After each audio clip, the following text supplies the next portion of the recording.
Hello guys and welcome back to best car picks. Nissan നിസാൻ ഇപ്പോൾ ഇന്ത്യയിൽ അത്ര നല്ല കണ്ടീഷനിലല്ല പെർഫോം ചെയ്തുകൊണ്ടിരിക്കുന്നത്. അത് മെയിനായിട്ട് അവർക്ക് ഒരുപാട് വണ്ടികളില്ലാത്തതാണ് പ്രശ്നം. കാരണം ആകപ്പാടെ പറയാൻ മാത്രം മാഗ്നേറ്റ് മാത്രമേ ഉള്ളൂ. അതും അവർ ഈ അടുത്തൊരു ഫേസ് ലിഫ്റ്റ് ഇറക്കിയതുകൊണ്ടാണ് ഇപ്പോഴും മാർക്കറ്റിൽ വലിയ കുഴപ്പമില്ലാതെ പിടിച്ച് നിൽക്കുന്നത്. കഴിഞ്ഞ മാസം ജസ്റ്റ് 1400 താഴെ സെയിൽസ് ഉണ്ടായിരുന്നുള്ളൂ. ഈവൻ ഏപ്രിലാണെങ്കിലും 1800 ആ റേഞ്ചിൽ സെയിൽസ് ഉണ്ടായിരുന്നുള്ളൂ. സെയിൽസൊക്കെ കുറച്ച് കുറഞ്ഞു വരികയാണ്. ബട്ട് സ്റ്റിൽ വലിയ കുഴപ്പമില്ലാതെ ഇപ്പോഴും ഹോൾഡ് ചെയ്ത് നിൽക്കുന്നുണ്ട് എന്ന് പറയാം. അതിന് പുറമെ അവർക്കൊരു വണ്ടി ഉള്ളത് എക്സ്ട്രയിലാണ്. അത് ഇവരിപ്പോൾ എന്തിനാ ഇറക്കിയെന്നറിയില്ല. മിക്കവാറും പുറത്ത് കുറച്ച് ബാക്കി ഉണ്ടായിരുന്ന സ്റ്റോക്ക് ഇവിടെ കൊണ്ട് ഡംപ് ചെയ്യാൻ തന്നെ ആയിരിക്കാം. അതുകൊണ്ട് അതിന് വലിയ സെയിലൊന്നുമില്ല. മിക്ക മാസം 1-2 ഒക്കെ വെച്ചാണ് വിൽക്കാറ്. ആൻഡ് ചില മാസങ്ങളിൽ അവരൊന്നും വിൽക്കാറില്ല. എക്സ്ട്രയിൽ ഒരു 50 ലക്ഷം രൂപയ്ക്ക് കൊണ്ട് ഇറക്കിയാൽ നമുക്കറിയാമല്ലോ. ഈവൻ ഫോർച്യൂണറിന് അത്രയും ഫീച്ചേഴ്സ് പോലും അതിൻ്റെ അകത്തില്ല. അപ്പോൾ പിന്നെ അത് എക്സ്പെക്റ്റഡ് ആണ് ടോട്ടലി. ഇനി പക്ഷേ നിസാൻ ഇന്ത്യയിൽ പ്ലാൻ ചെയ്യുന്നത് കുറച്ച് ഡിഫറൻ്റ് ആയിട്ടാണ്. നമുക്കറിയാം ഈ അടുത്ത് റെനോ നിസാൻ്റെ ഇന്ത്യയിലുള്ള ഷെയർ ഫുള്ളായിട്ട് അക്വയർ ചെയ്തായിരുന്നു. അതായത് ഇതിനു മുന്നേ റെനോയ്ക്ക് ഇന്ത്യയിൽ നിസാൻ്റെ കുറച്ച് ഷെയർ മാത്രമായിരുന്നു ഉണ്ടായിരുന്നത്. ശരിക്കും Renault Nissan India automobile private limited എന്ന് പറഞ്ഞ RNAIPL എന്ന് പറഞ്ഞൊരു കമ്പനിയായിട്ടാണ് അവരിവിടെ ഫംഗ്ഷൻ ചെയ്യുന്നത്. ഒരു പ്ലാന്റിലാണ് 2 കമ്പനികളും വണ്ടികളെല്ലാം പ്രൊഡ്യൂസ് ചെയ്യുന്നത്. അതായത് ഇപ്പോൾ നമ്മുടെ ഫോക്സ്വാഗൻ സ്കോഡയൊക്കെ ഉണ്ടല്ലോ. ഇപ്പോൾ SADBWIPL എന്ന് പറഞ്ഞ Skoda auto Volkswagen India private limited എന്ന് പറഞ്ഞ അതിൻ്റെ അണ്ടറിലാണ് അവർ രണ്ടുപേരും വർക്ക് ചെയ്യുന്നത്. അതിൻ്റെ മെയിൻ ഓണർഷിപ്പ് സ്കോഡയ്ക്കാണ്. പക്ഷേ ഫോക്സ്വാഗൻ ഒരു ഷെയർ ഉണ്ട്. എന്തായാലും ഈ അടുത്ത് റെനോ നമ്മുടെ നിസാൻ ഇന്ത്യയിൽ ആ ഒരു കമ്പനിയിൽ ഉണ്ടായിരുന്ന ഷെയർ മൊത്തമായിട്ട് വാങ്ങിയിട്ടുണ്ടായിരുന്നു. സോ ഇപ്പോൾ 100% റെനോയുടെ ഓണർഷിപ്പിലാണ് നിസാനും റെനോയും 2 കമ്പനികളും ഇന്ത്യയിൽ ഫംഗ്ഷൻ ചെയ്യുന്നത്. അതുകൊണ്ട് തന്നെ റെനോയോട് ഉള്ളിടത്തോളം കാലം നിസാൻ്റെ ഫ്യൂച്ചറിന് വലിയ കുഴപ്പമൊന്നും ഉണ്ടാവില്ല എന്നാണ് പറഞ്ഞിരിക്കുന്നത്. ഇൻഫാക്ട് നമ്മുടെ നിസാൻ്റെ ഈ അടുത്ത് CEO പറഞ്ഞതും അത് തന്നെയാണ്. റെനോ നമ്മുടെ ഫുൾ ഷെയർ അക്വയർ ചെയ്തു എന്ന് പറഞ്ഞ് നിസാൻ ഇവിടെ നിന്ന് ഇങ്ങോട്ടും പോകുന്നില്ല, എന്തായാലും പ്രൊഡക്ട്സ് പുതിയത് ഇറക്കുമെന്നാണ്. ആൻഡ് അതിൻ്റെ റീസൺ നമുക്ക് പറയാം. റീസൺ ഇൻ ദ സെൻസ് വരുന്ന കാര്യം അവരും കൺഫേം ചെയ്തിട്ടുണ്ടായിരുന്നു കുറച്ച് കാലം മുന്നേ. നമുക്കതിലേക്ക് കടക്കാം. എന്തായാലും അതിന് മുന്നേ വേറെ കുറച്ച് കാര്യങ്ങൾ പറയാനുണ്ട്. അവർ നിസാൻ്റെ പ്രൊഡക്ഷൻ കപ്പാസിറ്റിയും ഇപ്പോൾ ആക്ച്വലി ഇൻക്രീസ് ചെയ്യുന്നതിനെ പറ്റി ആലോചിച്ചുകൊണ്ടിരിക്കുകയാണ്. ഇപ്പോൾ അവർ ടോട്ടൽ 1 ലക്ഷം വാഹനങ്ങളാണ് ഒരു വർഷം പ്രൊഡ്യൂസ് ചെയ്യുന്നത് നിസാൻ്റെ വാഹനങ്ങളുടെ ബേസിസിൽ. ആൻഡ് അതിൽ ആക്ച്വലി 72,000 വണ്ടികളും അവർ പുറത്തേക്ക് എക്സ്പോർട്ടാണ് ചെയ്യാൻ വിട്ടിരിക്കുന്നത്. അത് മാഗ്നേറ്റ് മാത്രമല്ല, വേറെ പല വാഹനങ്ങൾ ഇപ്പോൾ സണ്ണി പോലത്തെ വണ്ടികളൊക്കെ അവരോട് മാനുഫാക്ചർ ചെയ്ത് പുറത്തേക്ക് അയക്കുന്നുണ്ട്. പഴയ ജനറേഷൻ സണ്ണിയാണ്. പുതിയ ജനറേഷൻ സണ്ണി അവിടെ അവൈലബിൾ ആണ് സ്റ്റിൽ. പക്ഷേ പഴയതും അവിടെ ഇപ്പോഴും വിൽക്കുന്നുണ്ട് ചില മിഡിൽ ഈസ്റ്റ് അങ്ങനത്തെ രാജ്യങ്ങളിലൊക്കെ. പക്ഷേ എന്തായാലും നമുക്കിപ്പം കൂടുതൽ എക്സ്പോർട്ടാണ് വന്നുകൊണ്ടിരിക്കുന്നത്. ഇവിടെയുള്ള സെയിൽസ് കുറവാണ്. പക്ഷേ അതിനിപ്പം പുതിയ ഇറങ്ങാൻ പോകുന്ന പ്രൊഡക്ട്സ് വെച്ച് മാറും എന്നാണ് അവർ പറയുന്നത്. മാത്രമല്ല പ്രൊഡക്ഷൻ കപ്പാസിറ്റി ഇപ്പോൾ ഉള്ള 1 ലാക്ക് 2027 അവസാനം ആകുമ്പോഴേക്കും അവർ 2 ലാക്സ് ആക്കി ഇൻക്രീസ് ചെയ്യും എന്നും പറയുന്നുണ്ട്. അതിൻ്റെയും പകുതി ഷെയർ നമ്മുടെ എക്സ്പോർട്ട് മാർക്കറ്റ്സിന് വേണ്ടി തന്നെ ആയിരിക്കും പോകുന്നത്. പിന്നെ മാഗ്നേറ്റ് ആണെങ്കിലും അവർ ഇത്രയും കാലം RST അതായത് റൈറ്റ് ഹാൻഡ് ഡ്രൈവ് ആയിട്ടായിരുന്നു എക്സ്പോർട്ട് ചെയ്തുകൊണ്ടിരുന്നത്. ഇപ്പോൾ ഏകദേശം 60-ന് മുകളിൽ രാജ്യങ്ങളിലേക്ക് അവർ മാഗ്നേറ്റ് എക്സ്പോർട്ട് ചെയ്യുന്നുണ്ട്. അതും LST കൺഫിഗറേഷൻ, അതായത് ലെഫ്റ്റ് ഹാൻഡ് ഡ്രൈവ് കൺഫിഗറേഷനിലും ആ വാഹനം അവരിപ്പോൾ എക്സ്പോർട്ട് ചെയ്യുന്നുണ്ട്. സോ അതൊരു നല്ല കാര്യമാണ് നിസാനെ സംബന്ധിച്ചിടത്തോളം. നമുക്കറിയാമല്ലോ പല കമ്പനികളിലൂടെ ഫംഗ്ഷൻ ചെയ്യുന്ന ഒരു വണ്ടികൾ എക്സ്പോർട്ട് ചെയ്യുക അല്ലെങ്കിൽ എഞ്ചിൻ എക്സ്പോർട്ട് ചെയ്യുക തുടങ്ങിയ കാര്യങ്ങൾ ചെയ്താണ്. ഇപ്പോൾ സ്റ്റെലാനസ് ഗ്രൂപ്പ് അല്ലെങ്കിൽ സിട്രോയിൻ അവർ ഇന്ത്യയിൽ ഇഷ്ടംപോലെ എഞ്ചിൻസ് എക്സ്പോർട്ട് ചെയ്യുന്നുണ്ട് പുറത്തേക്ക്. അതുകൊണ്ട് മാത്രമാണ് അവർ രക്ഷപ്പെടുന്നത്. വണ്ടികളും എക്സ്പോർട്ട് ചെയ്യുന്നുണ്ട്. അല്ലാതെ ഇവിടെ വലിയ കാര്യമായിട്ടുള്ള സെയിലൊന്നുമില്ല. ജീപ്പും കൈൻഡ് ഓഫ് അത് തന്നെയാണ് ചെയ്യുന്നത്. പക്ഷേ അവരുടെ അവസ്ഥ കുറച്ച് വ്യത്യസ്തമാണ്. എനിവേ അത് പോട്ടെ, നമുക്ക് നിസാനിലേക്ക് തന്നെ തിരിച്ചു വരാം. ഇവരുടെ ഫ്യൂച്ചർ പ്രോഡക്ട്സ് എന്ന് പറയുമ്പം 2 വാഹനങ്ങളാണ് ഇവരിതിന് മുന്നേ അനൗൺസ് ചെയ്തിരുന്നത്. ആ 2 എണ്ണം നമുക്ക് 2026-27 തന്നെ ഇറങ്ങുന്നതായിരിക്കും. അതിൽ 26-ൻ്റെ ഫസ്റ്റ് ക്വാർട്ടറിൽ വരാൻ പോകുന്ന വാഹനം ട്രൈബർ ബേസ്ഡ് ആയിട്ടുള്ള പുതിയ MPV ആണ്. എന്തിനാണ് നിസാൻ ഇപ്പോൾ 2019 ഇറങ്ങിയ ട്രൈബർ എടുത്ത് ഇക്കാലത്ത് 2026 ആകുമ്പോഴേക്കും റീബാഡ് ചെയ്ത് ഇറക്കാൻ പോകുന്നതെന്ന് അറിയില്ല. പക്ഷെ എന്തായാലും അവർ അത്യാവശ്യം അപ്ഡേറ്റഡ് ആയിട്ടുള്ളൊരു മോഡലായിരിക്കും ഇറക്കുന്നത്. ട്രൈബറിന് ഇപ്പോൾ ഇത്രയും കാലമായിട്ട് അങ്ങനെ പ്രത്യേകിച്ച് ഫേസ് ലിഫ്റ്റുള്ള അപ്ഡേറ്റ്സ് ഒന്നും ലഭിച്ചിട്ടില്ല. ചെറിയ കുറച്ച് മൈനർ അപ്ഡേറ്റ്സ് ഫീച്ചേഴ്സിൻ്റെ കാര്യത്തിലൊക്കെ വന്നിട്ടുണ്ട്.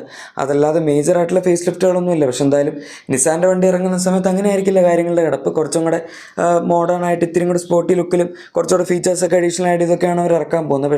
പക്ഷേ സ്റ്റിൽ അതിൻ്റെ അകത്ത് 1 ലിറ്റർ ടർബോ പെട്രോൾ എഞ്ചിൻ കൊടുക്കുന്ന കാര്യം അവരും ഡിനൈ ചെയ്തിട്ടുണ്ട്. സെയിം 1 ലിറ്റർ എനർജി സീരീസിലുള്ള പെട്രോൾ എഞ്ചിൻ വെച്ച് മാത്രമായിരിക്കും ആ വണ്ടിയും വരുന്നത്. റെനോയോ കൊടുത്തില്ല, അറ്റ്ലീസ്റ്റ് നിസാനെങ്കിലും ആ ടർബോ പെട്രോൾ കൊടുക്കായിരുന്നു. അവരിപ്പം ഇവിടെ പ്രൊഡ്യൂസ് ചെയ്യാത്ത എഞ്ചിനൊന്നും അല്ലല്ലോ. മാഗ്നേറ്റിൽ മാഗ്നേറ്റിലും കൈകറിലൊക്കെ അവർ ഉപയോഗിക്കുന്ന എഞ്ചിനാണ്. സോ അത് ഡ്രൈവറിലും കൂടെ കൊടുത്തിരുന്നെങ്കിൽ ആ വണ്ടിക്ക് കുറച്ചുകൂടെ പവർ വന്നേനെ. എനിവേ പോട്ടെ. പിന്നെ അടുത്ത് വരുന്ന വാഹനം അവരുടെ പുതിയ ജനറേഷൻ പുതിയ ജനറേഷൻ എന്ന് പറയാൻ പറ്റില്ല, ഡസ്റ്ററിൻ്റെ ഒരു നിസാൻ വേർഷനാണ്. 3rd ജനറേഷൻ ഡസ്റ്റർ ആയിരിക്കും ഇന്ത്യയിലേക്ക് വരാൻ പോകുന്നത്. റെനോ മിക്കവാറും ഡസ്റ്റർ എന്ന് പറഞ്ഞ പേര് തന്നെ ഉപയോഗിക്കാനുള്ള സാധ്യതയുണ്ട്. കാരണം അതിനോട് അത്യാവശ്യം ബ്രാൻഡ് വാല്യൂ ഉണ്ട്. പക്ഷേ നിസാൻ എന്തായാലും ടെറാനോ അല്ലെങ്കിൽ അല്ലെങ്കിൽ കിക്സ് എന്ന് പറഞ്ഞ പേര് ഇനിയിപ്പോൾ ഉപയോഗിക്കില്ല എന്നാണ് പറഞ്ഞിരിക്കുന്നത്. സോ ഇതൊരു കംപ്ലീറ്റ്ലി ഡിഫറെൻ്റ് ആയിട്ടുള്ള പ്രൊഡക്റ്റ് ആയിട്ടായിരിക്കും വരുന്നത്. അത് ആക്ച്വലി ഒരു നല്ല കാര്യമാണ്. കാരണം ടെറാനോ എന്ന് പറഞ്ഞ വാഹനത്തിന് ഇന്ത്യയിൽ അങ്ങനെ വലിയൊരു ബ്രാൻഡ് നെയിം ഒന്നും ഇല്ലായിരുന്നു. കിക്സ് പിന്നെ പറയണ്ടല്ലോ, അത് ഇറങ്ങിയപ്പോൾ തന്നെ എല്ലാവരും മറന്നതാണ്. ചിലപ്പം ഹൈ പ്രൈസ് റീസൺ ആയിരിക്കാം. അതും ക്യാപ്ചറും ഡസ്റ്ററും എല്ലാം സെയിം പ്ലാറ്റ്ഫോമിൽ തന്നെ വന്ന വണ്ടികളാണ്. ഇൻ്റർനാഷണലി അവർക്ക് വേറൊരു കിക്സ് ഉണ്ടായിരുന്നു. അതിൻ്റെ പ്ലാറ്റ്ഫോമും ഇതിൻ്റെ പ്ലാറ്റ്ഫോമും എല്ലാം നല്ല വ്യത്യാസമുണ്ട്. പിന്നെ ആ വണ്ടിയിൽ അങ്ങനെ വളരെ എക്സ്ട്രാ ഓർഡിനറി ആയിട്ട് പ്രത്യേകിച്ചൊന്നും ഇല്ലായിരുന്നു. അതും ഫെയിൽ ആവാനുള്ള റീസൺ ആണ്. എന്തായാലും ഈ വരാൻ പോകുന്ന വണ്ടി അങ്ങനെയല്ല, അത്യാവശ്യം ഫീച്ചേഴ്സൊക്കെ വെച്ച് വരുന്നു. ഇപ്പോൾ ഡിസൈനൊക്കെ നിങ്ങൾക്ക് ഇവിടെ കാണാം. അവർ തന്നെ ഡിസൈൻ സ്കെച്ചസ് ഒക്കെ പുറത്തുവിട്ടിട്ടുണ്ടായിരുന്നു. അത്യാവശ്യം കാണാനൊക്കെ രസമുണ്ട്. ഡസ്റ്ററും നമ്മളിതിന് മുന്നേ കണ്ടിട്ടുള്ളതാണ്. അതിൻ്റെ ഡിസൈനും അത്യാവശ്യം വ്യത്യസ്തമാണ്. പക്ഷേ ഈ രണ്ട് വണ്ടികൾ ഇപ്പം ഡസ്റ്റർ അറ്റ്ലീസ്റ്റ് 2026 വരുമെന്നെങ്കിലും പറയാം. ഈ വണ്ടി പക്ഷേ 2027 സ്റ്റാർട്ടിങ്ങിൽ വരുമെന്നാണ് പറയുന്നത്. അത് കുറച്ച് മോശമാണ്. കാരണം 26 അവർ ഡ്രൈവർ റീബാഡ് ചെയ്ത് ഇറക്കി എന്ന് പറഞ്ഞ് അത് വലിയൊരു സംഭവമൊന്നും ആവാൻ പോകുന്നില്ല. അറ്റ്ലീസ്റ്റ് കുറച്ച് സെയിലൊക്കെ കിട്ടുമായിരിക്കും. അതായത് ഇപ്പോൾ മാഗ്നറ്റിന് കിട്ടുന്ന അത്രയൊക്കെ സെയിൽസ് കിട്ടുമായിരിക്കും. പക്ഷേ അതൊരു വോളിയം ബൂസ്റ്ററായിട്ട് അല്ലെങ്കിൽ ഒരു കംപ്ലീറ്റ്ലി പുതിയ പ്രോഡക്റ്റ് ഒന്നും അല്ലല്ലോ. ഇതിറക്കുകയാണെങ്കിൽ ഇതുവരെ രണ്ടുപേരും കൂടെ ഇൻവെസ്റ്റ് ചെയ്തിരിക്കുന്ന ഒരു പ്രോഡക്റ്റാണ്. ആൻഡ് അതായത് CMF-B എന്ന് പറഞ്ഞ പുതിയ ആർക്കിടെക്ചറിലായിരിക്കും ഇവരുടെ SUV ബേസ് ചെയ്തിരിക്കാൻ പോകുന്നത്. അതിൽ തന്നെ 2 വണ്ടികളാണ് വരുന്നത്. നിസാൻ്റെ ഒരു 5 സീറ്റർ SUV ഉണ്ട്, 7 സീറ്റർ SUV ഉണ്ട്. അതായത് ഓരോ കമ്പനിക്കും 2 പ്രോഡക്റ്റ് വെച്ച്. ഇപ്പോൾ റെനോയുടെയും ഒരു 5 സീറ്ററും 7 സീറ്റർ SUVസും വരും. മിക്കവാറും നിസാൻ അവരുടെ 5 സീറ്റർ ഇറക്കുമ്പോഴേക്കും റെനോ 7 സീറ്റർ ഇറക്കിയിട്ടുണ്ടാകും. അതാണ് ഇപ്പോഴത്തെ ഇവരെ പറഞ്ഞിരിക്കുന്ന ടൈം ലൈൻ വെച്ച് നമുക്ക് മനസ്സിലാക്കാൻ പറ്റുന്നത്. എനിവേ നിസാൻ ഇനിയിപ്പം ഇന്ത്യയിൽ ഫ്യൂച്ചറില്ല എന്ന് പറയാൻ പറ്റില്ല. അറ്റ്ലീസ്റ്റ് എക്സ്പോർട്ടിങ്ങിലാണെങ്കിലും വണ്ടികൾ ഇറക്കുന്ന കാര്യത്തിലാണെങ്കിലും അവർ കൊണ്ടുവരുന്നുണ്ട്. പക്ഷേ അത് കുറച്ചും കൂടെ പെട്ടെന്ന് കൊണ്ടുവരുമായിരുന്നെങ്കിൽ അതൊരു നല്ല കാര്യമായിരുന്നു എന്നാണ് എനിക്ക് തോന്നുന്നത്. കാരണം ഓൾറെഡി ഇപ്പോൾ ഈ സെഗ്മെൻറ്റ് അത്യാവശ്യം വളരെയധികം ക്രൗഡഡാണ്. ഇഷ്ടം പോലെ കോമ്പറ്റീറ്റേഴ്സ് വരുന്നുണ്ട്. ആൻഡ് ക്രെറ്റയാണ് ഇപ്പോഴും ഈ സെഗ്മെൻറ്റിൽ ലീഡ് ചെയ്ത് നിൽക്കുന്നത്. ഇഷ്ടം പോലെ 15,000 മുകളിലൊക്കെ സെയിൽ ഈസി ആയിട്ട് എല്ലാ മാസവും കിട്ടുന്നുണ്ട്. എൻ്റെ തൊട്ട് താഴെ ഗ്രാൻഡ് വിറ്റാര ഉണ്ടായിരുന്നു.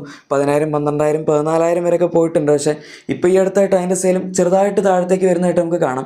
കഴിഞ്ഞ മാസം ജസ്റ്റ് 5,000 to 6,000 ഇടയിൽ മാത്രമേ സെയിൽ കിട്ടിയിട്ടുണ്ടായിരുന്നുള്ളൂ.